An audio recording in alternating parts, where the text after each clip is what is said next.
Hi there, I'm Julia Henze, urban sketcher and art teacher based in the Netherlands. I'm also the founder of Brave Brush Studio, a membership for artists and urban sketchers. Brave Brush Studio helps you develop the necessary skills to become an independent artist and develop your own sketching style. It also provides you with support and guidance from me and a very friendly community of other sketchers. In Brave Brush Studio, we use watercolors, gouache and markers. I always recommend using different sketching mediums and not sticking to just one.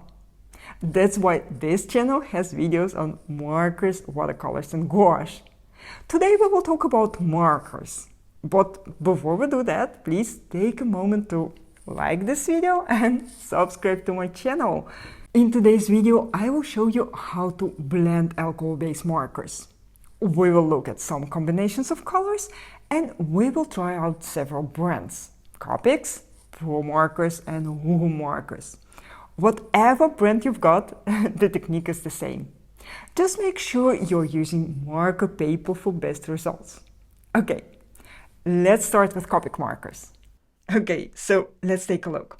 As you can see, I have here three groups of colors. These are primary colors, yellows, reds and blues, and these are all colors with different tones. As you can see, they go from lighter to the darker one, and this is the way how we are going to use them. It's very important that if you want to do a good blending, that you always start with the lightest color and you end with the darkest one. So you go step by step from the lightest color to the darkest one, and this is how you create the best blending. And let's start with yellows, for example. I prefer to do blending with a brush nib. You also can do blending with a chisel nib. It's a little bit more difficult to get a very smooth blending, but it's also a very good option. Okay, let's start. So I start with the lightest color. This is my lightest yellow, and Oh, and by the way, it's very important to work very quickly with markers, with blending. Okay, because if you work slowly, then your ink will dry and then the blending won't be that smooth anymore. Okay, so I start with the lightest color and push quite hard on my paper, and then very quickly I take the next color, the second one, and then I go back to the first one and blend them together. And then I add the third color, it's almost orange, and then I go back to the second one and blend them together. Okay, and if I think that the blending is not perfect yet, I can blend a little bit better and add more colors to it. Okay, so this is how we do it. So we do first color, second color, we go back to the first one, blend them together, and then go to the third color and again go back to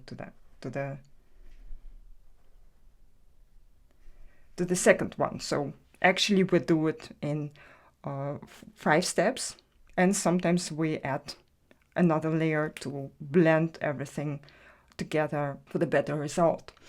Okay, now let's try the reds. Actually exactly the same, but I want to show you what will happen if you start with the wrong color. So let's try this dark red first and then try to create a good blending with the darkest color. So as you can see, they don't really blend anymore. It's much more difficult to create a good blending. Not very good, right? A little bit messy. Okay, so get a little bit dirty with these colors. Okay, now let's do it in the right way. So I start with the lightest color, like this. This is my lightest color. I try to press not too hard, of course, but quite hard on my marker, and then I add the second color and go back to the first one. Oh, it's the wrong nib, like this, and you can see that the blending is much smoother. And then I go to the third color and blend them together again with oh, I used the wrong color, but this one is darker, so I blend them together. Sometimes it happens, you know, that you get you take the wrong color. But it's not very bad in this case, but maybe we need to add a little bit more dark of the dark color to this blending to make it a little bit smoother. Okay, so this looks much better than this, right? Okay, now let's go over to the third set, and these are blue colors, as you can see. And again, I start with the lightest color, and I want to show you something different now. I'm trying to draw quite quickly and blend it all together to create a smooth blending. I see here this quite ugly thing, and I can go back and make it smoother. But imagine that, I don't know, maybe I got distracted and these colors are not that wet anymore. They dry a little bit, and what can I do then? Imagine I now add this color, the darkest one, and then I go back to the middle tone, and as you can see, they don't really blend anymore because this color was already dry. What can we do in this situation? We can start with the first color, make it wet again, and then go to the second one, again make it quite wet, and then go over to the third one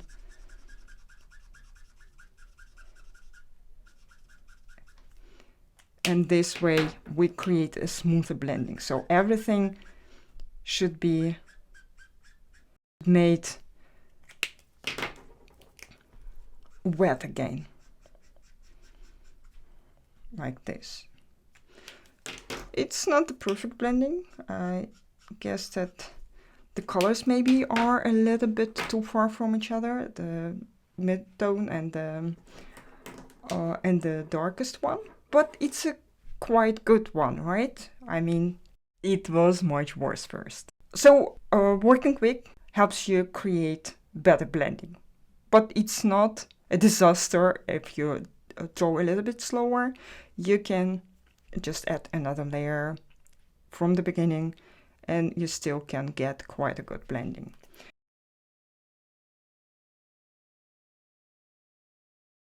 Blending is one of the most essential skills for working with markers. If you feel you have mastered this skill and you want to try it out in real sketches, join me at my Autumn Colors workshop. It runs live on September 13, but you can also watch the replays later. Go to braidbrushes.com/autumn to sign up or follow the link in the description. You can also watch all my marker courses in Braid Brushes Studio. And now I want to show you how to create blending with other markers, with Promarkers and with Ohuhu markers, to show you that it also works in exactly the same way, okay? But we will also see that there are some slight differences in blending and the quality of blending. Okay, so here are my Promarkers. Again, primary colors. There is a little bit more difference between the lightest and the darkest colors in this set. So these are not really yellows anymore, but more like from yellow to orange, and that's also a good combination. I use it quite often in my sketches.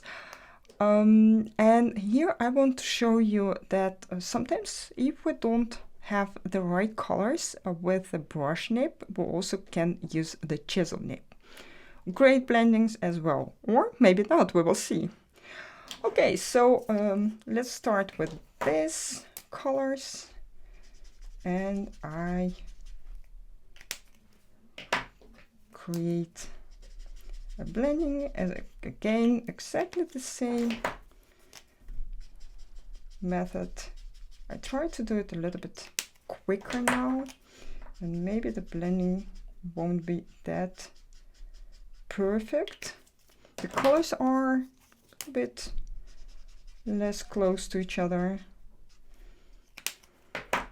And if you don't really care about the perfect blending, you can leave it like this. So I don't go back to the previous color anymore. I just leave it like this, and that's perfect for urban sketching, for example. I don't really blend colors when I draw my urban sketches. I only do it when I use markers for my illustrations. For example, I prefer to create beautiful smooth illustrations, and for urban sketching it's not very important, I think. Okay, now let's try these red tones like this. I use the chisel nib, as you can see, and it also creates quite smooth gradients. Go back to the first one. Add a little bit more of the dark color for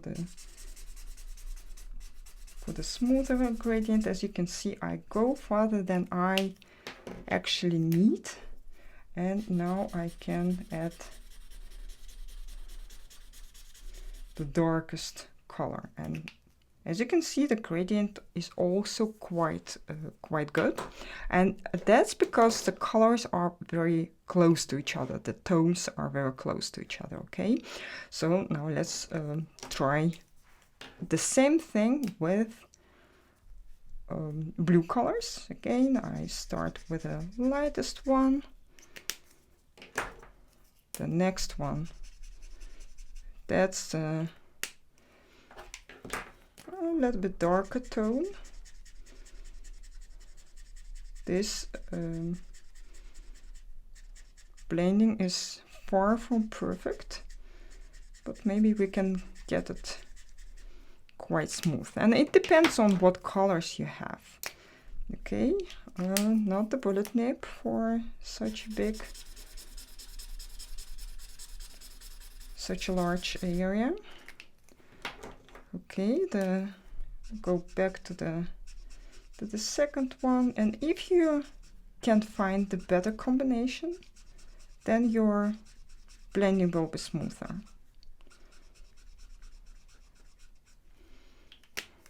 And I again go back to the darkest one.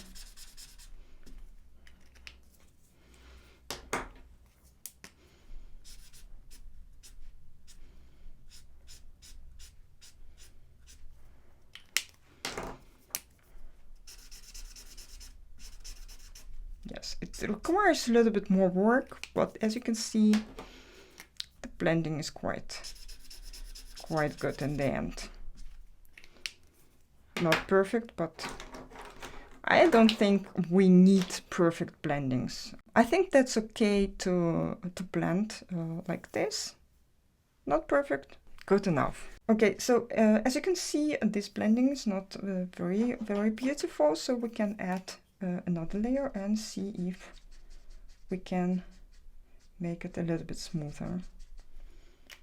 So don't try to make it too perfect, just, you know, keep it nice. And now it looks much better. Okay, so and the last one will be with Ohuhu markers. And I actually don't have any comments on that because we have already talked about all the things that are important for blending. So I will share a few of my thoughts when I finish the blending.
Okay, so now that we've seen how blending works with COPIC markers, with PROMARKERS, and with Ohuhu markers, let's take a look at the blending quality a bit closer and do a quick comparison.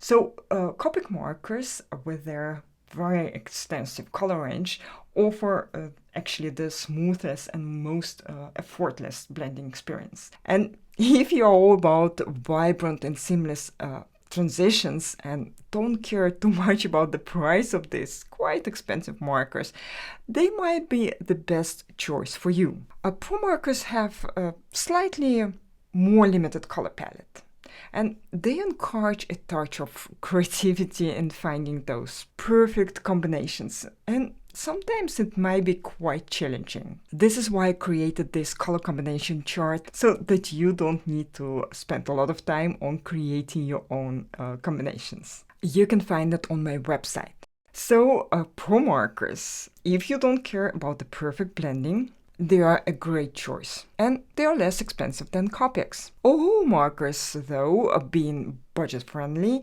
can be even more challenging due to their limited color range. But if you're a beginner and just want to try out markers without spending too much money, this is a very good option for you. As you can see, the blendings are quite smooth.